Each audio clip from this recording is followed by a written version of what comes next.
Well, welcome. We got a couple people here. Oh, we got a few more joining us. I'm going to try to keep an eye on the waiting room. If you want to unmute yourself and just let us know what brings you here today and what you hope to get out of this seminar, I would love to make sure we address your concerns and get what you're looking for out of it. Veronica? Hello. I have aging parents. And when I went to a seminar a while back about taking care of people that were gonna die, I got a whole new career out of it. So if I can go to a seminar about putting up with my aging parents who are stubborn as all stubborn, Yes, I would love to be here. love it. You're in the right spot, Veronica. You are, Veronica. Counting on it. You're speaking my language, Veronica. Awesome. All right. It looks like Kyle's trying to get set up there. Did you want to unmute and let us know what brings you here today? Oh, you're muted, Kyle. It's okay. Maybe I can help him. Yeah. Ask to unmute. Unmute. Oh, there you are. Good evening. We just have older kids that live with us, and so we want to see how to improve our conversations and communications. I love that. Yeah. I love that. So you guys, Veronica and Kyle, are coming at different ends here. Veronica's trying to communicate with her parents, and you're trying to communicate with the older children. So I love it. We're going to be able to speak to both here tonight. And Sounds good. yes. Yeah. Do we have something in the chat here? Oh, this is my assistant thing. I'm just going to give it maybe 2 more minutes, start at 6:05. I want to respect your time, and we'll keep it, straight to the point, but I want to make sure everybody has a chance to get in. We will be so this is being recorded. I always post my seminars that I do online on my YouTube channel, so you can get any of my past seminars on there. You can get this one on there. After tonight, you should be receiving a follow-up email. Thank you for coming with a feedback form if you have any feedback for us. And then it will have the recording and some links to some resources that we're going to talk about as well. So, yeah, one more person coming in there. All right.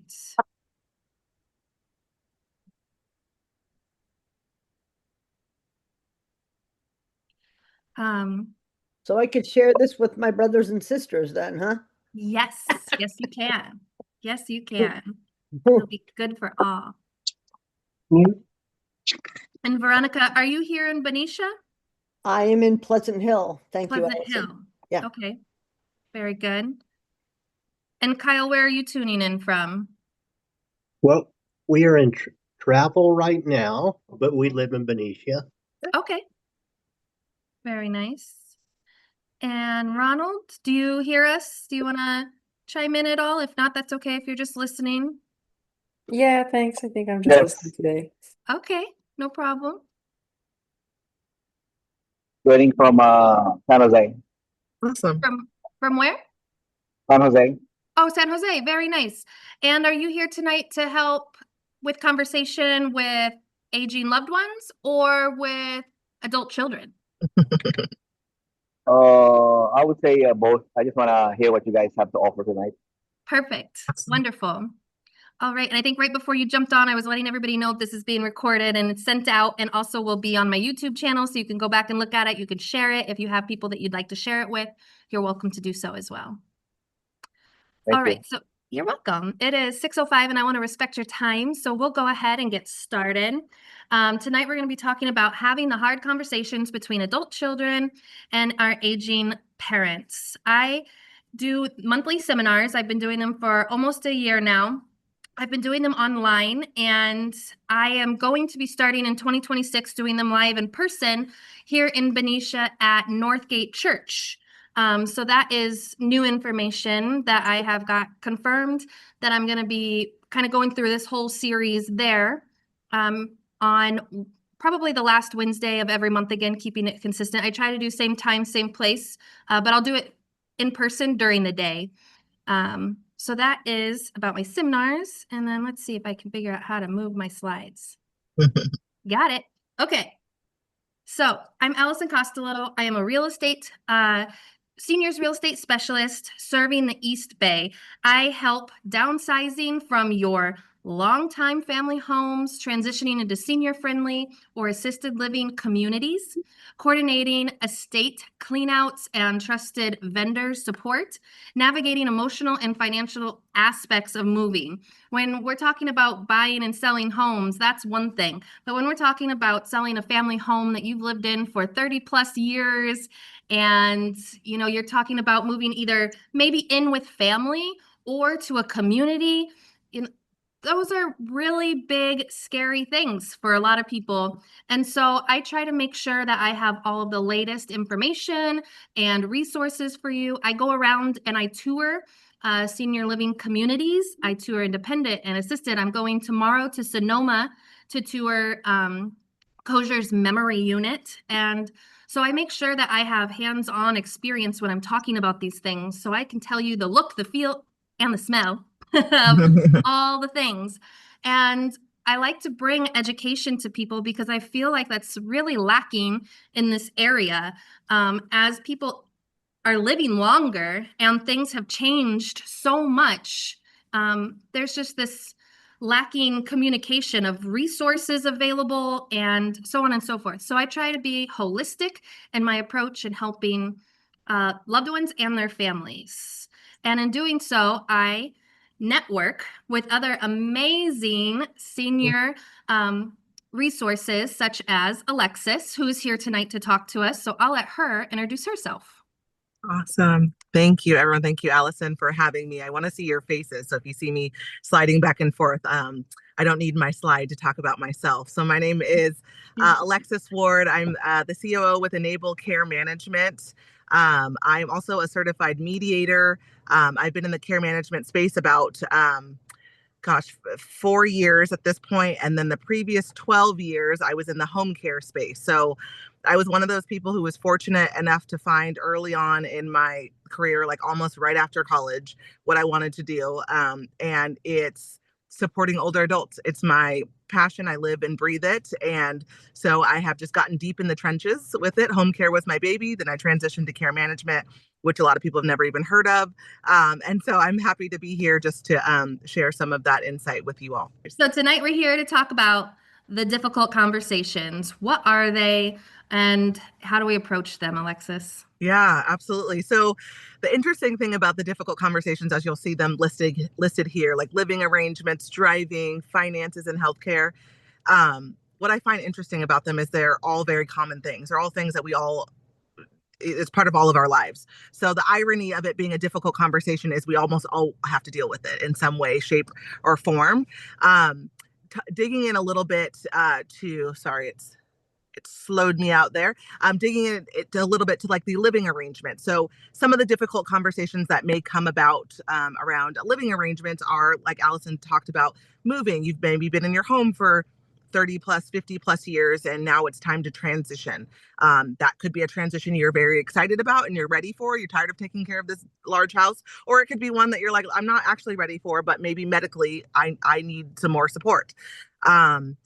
In terms of like driving, this is one I deal with all the time, every time. Driving is a big deal. Driving speaks to, it's not about the car and your like actual license. It's about, I think in general, the independence that it gives you, right? And the freedom. And so talking about not doing that anymore is a big deal for people. So that it's often a difficult conversation that we are facing. Probably one of our most common that I discuss.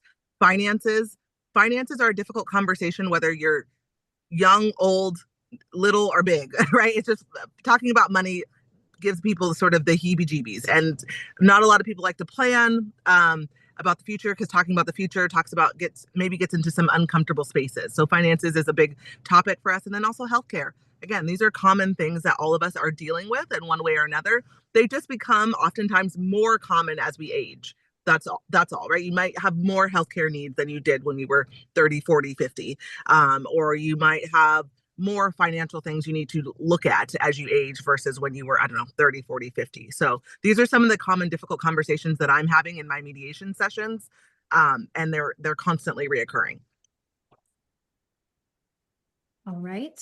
And then Alexis, those are Yeah. big conversations, but Yeah. seriously, how do we make them easier? Oh, you talk about them. You talk, you see how I took a deep breath there. You talk about them. You start early. I think my biggest piece of advice here is not talking about it is not going to make it go away, right? That is not a tactic. I've never seen that work. I've been doing this a long time. Not talking about it and just kicking it down the road until, I don't know, a decade, 2 decades, it doesn't work. It's going to come back up in those decades or, 2 decades later. So talk about it early. Honestly, talk about it before there's really a need, right? So if you think about the difficult conversations we just talked about, let's take like medical care, for example, as one of them. If you talk about it before there's a specific need, it's a much different conversation than talking about it as you're in the hospital and you need to make a decision for discharge, right? Your time is limited, you're under a high stress situation, and you don't have years of opportunity to figure it out, right? The healthcare system is moving quickly. So talk about it early, talk about it before. I do this with my parents. My parents haven't even retired yet. They don't need any care. They're very independent. But we talk about it now because I want to talk about it before they need something. That way it's an easier conversation as we get down the road. Use caring language, right? There's a big emotions in those 4 topics we just shared with you. There are big emotions. There are big emotions in finances. There are big emotions in your medical care. There are big emotions in getting someone to stop driving. So be kind. Lead with the kindest. Come from a place of understanding. Try to put yourself in their shoes for a moment and how scary that might feel to be having that conversation. Also, take small steps, right? We don't need to one day you just never drive again. Like maybe we can like take a little baby step, right? Like maybe do we need to do a new driver's test? Like let's do little incremental pieces to get to the bigger overall goal, right? I use this one a lot for people who are looking to move or need to move to a community or to transition. There are baby steps to that if you can plan it well or ahead of time.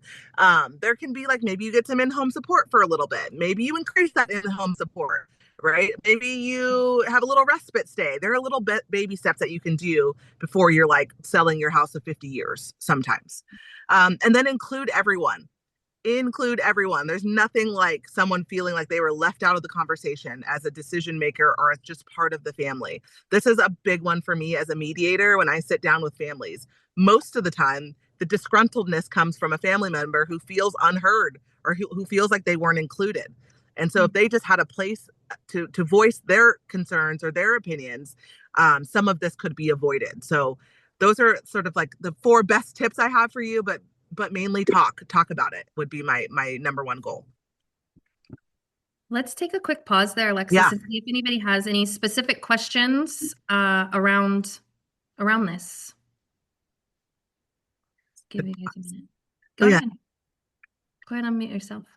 So my dad said flat out, no one is going to stop me from driving. Yep.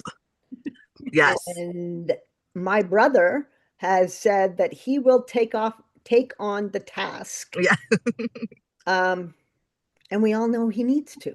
Yeah. We watched him. There's people that are afraid to get in the car with him. Yes. And it's like, but he insists that he does just fine. Now, mind you, we got that fancy car that will put on the brakes when he doesn't, or give him a shock in his leg if his head goes down, But it's like, it's not enough, Dad. Your tail end is in the other lane. Yeah.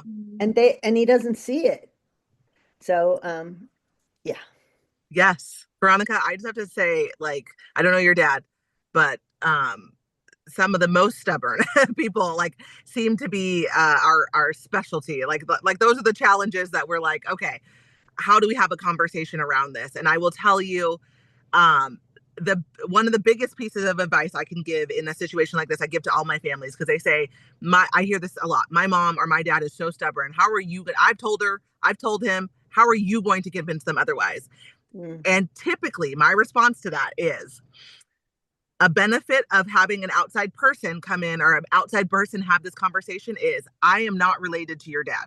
Yeah. It's like a superpower. I know it sounds crazy, okay, but it's like a superpower. I am a mama of 3 young kids. I'll use my kids, for example.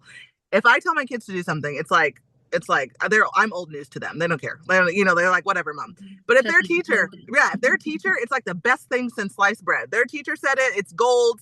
It's like a fresh face and a fresh perspective. And it's an outside perspective. I don't have, an outside person doesn't have the relationship that what you will have with your dad, just as I would have with my own parents, right? I myself would not be a good person to tell my dad to stop driving. I love that man and he loves me. We have a great relationship, but that wouldn't be a good conversation for us because we have a personal connection. Whereas an outside perspective could have a much simpler conversation with him. Though driving's hard. That's a really tough one. And I could understand there's probably a lot of fear there of giving up something that's you've had for so long. This is one that comes up often. Right? Like when you're talking about driving, you're talking about control and freedom. Absolutely. Freedom that they've had since they got that driver's license. Absolutely. And taking the freedom away is a big deal. It's a big deal. Absolutely. I mean, think about just all of us, right? Like if you want to just like go to the store and get a soda, you can just do that. Like that's not like you don't have to like call anybody. You don't have to make arrangements. You don't have to get your kid. Like that's just like a simple thing. Without that, it causes for pause. There's a freedom aspect to it, and it's a big topic. So I understand the stubbornness that comes with that. That's a tough one. Yeah, for sure. Thank you for that, Veronica. That's a good one. Does anybody else have anything they would like to bring up or have addressed?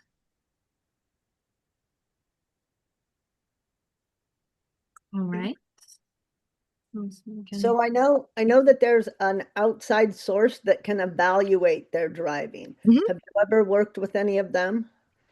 Yes, there are outside sources. Yes, I have. And there are outside sources that will do that. They also, I always recommend checking. I don't know when his license expires. We absolutely have worked with medical teams to have them reevaluated through the DMV.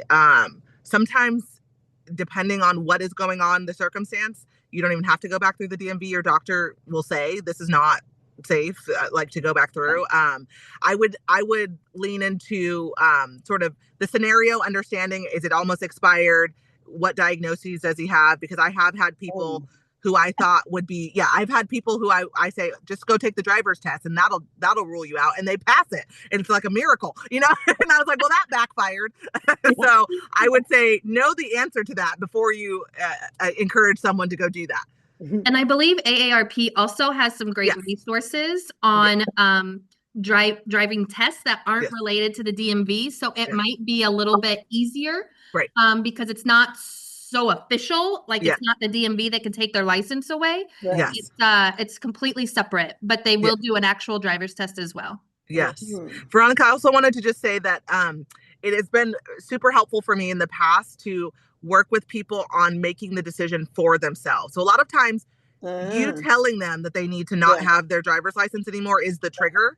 And if they could make the decision for themselves in their own time, people sometimes adapt better to that. So I say, okay, you want to make the decision. I want to respect that. Let's work towards you making the decision. I'm not going to tell you when. You're going to make the decision because you don't want to run over anybody. You don't want to have a car accident. And they will all nod and say, yeah, of course, no one wants any of those things. They just want to make the decision for themselves. And so I support them in doing that. That's another tactic I just wanted to throw out there. Okay. And I see a hand raised. Do you want to unmute yourself and let us know what you have?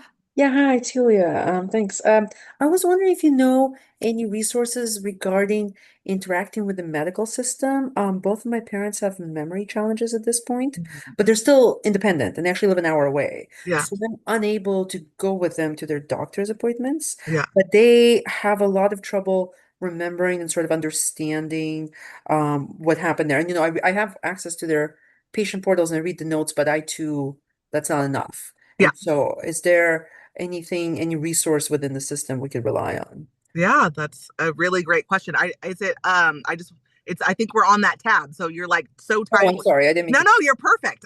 No apologies necessary. It's a great segue. Do you want me to take that, Allison? Yes. Okay, perfect. I will start right off the bat with, I'm a little biased here because I come from a care management company, but that's one thing that's what care managers do. So care managers are kind of the hub of the medical care ecosystem. So just as you described, we go to client appointments with them, to their medical team. We interact with their medical team. We get the information and we deliver it to typically adult children who call us with that very scenario that you described. They said, "Mom goes to the doctor. I have no idea what's happening. Can you tell me?" And absolutely, there is a service or many services. I'm a part of an organization that has care managers across the Bay Area, but there are other care management agencies. There are solo practitioners as well in this field, and that is a big part of what we do, is really translating sort of the medical jargon and everything that's going on in the medical field to a digestible way to the families. Yeah. Good question. Great. Thank you so much. Yeah, absolutely. And then we are right on that sort of resources tab. And I think some of this is listed. Allison said if you missed it at the beginning, she will share this out. But some of the professional services that I had listed here were obviously care management, financial advisors. You might hear sometimes we're called geriatric care managers. You also might hear aging life care specialist. That's all the same thing. It is a care manager, someone who is an advocate and support for typically seniors. Other professional services listed are like elder law attorneys. If you haven't run sort of your like plans by an elder law attorney, I absolutely recommend it. There are some great ones out there.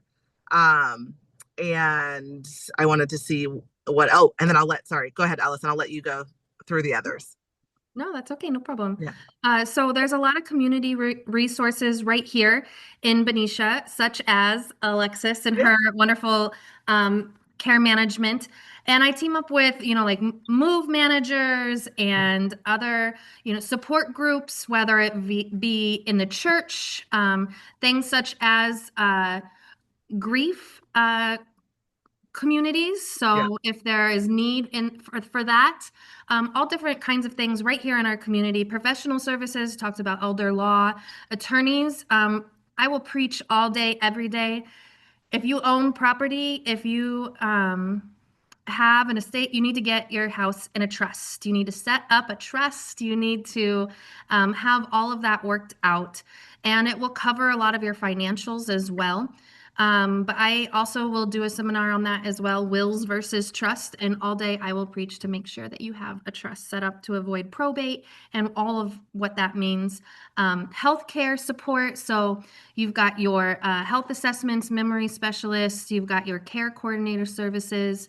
One thing under the professional services as well, when I say financial advisors, there are some really great fiduciaries in the area as well that can really help with the financial side. So let's say you can't be there for all of the appointments and mom and dad are needing some more help and support. Maybe they don't want you to be part of that conversation, because that's a thing too sometimes. And you just need to put your hands up in the air and say, okay, but you need somebody there to help support. Right. There's some great fiduciaries too that can help with kind of that same medical speak, but on the financial side too. Yes. And then the housing transition. So I am a seniors real estate specialist. And like I said, I will go around and make sure that I have all of the up-to-date latest news on everything related to, the taxes and Prop 19 and all the things that are going to capital gains and things like that are really going to benefit you and be part of your circumstance. Senior move managers, we have some great ones right here. They will help with estate sales. They will help with donations and junk hauling, because the number one thing I hear from people when it's time to make a move is, I don't even know where to start. I have too much stuff. I have stuff in the garage. I have stuff in the attic. I have stuff in the bedrooms. It used to be my kids. What do I do with all this stuff? And it has memories and it's sentimental. And so we have professional services that can come and help as early as you want to start decluttering, paring down. They will help with, like I said, taking things to donation, and helping you to understand if you are moving into more of a senior living community, or maybe you're moving in with family, what can you take? So we talk about the space available to you and what what you're going to be able to take. And then we kind of leave the rest and we'll handle it for you after people have, decided what they are going to do with the more of the sentimental values.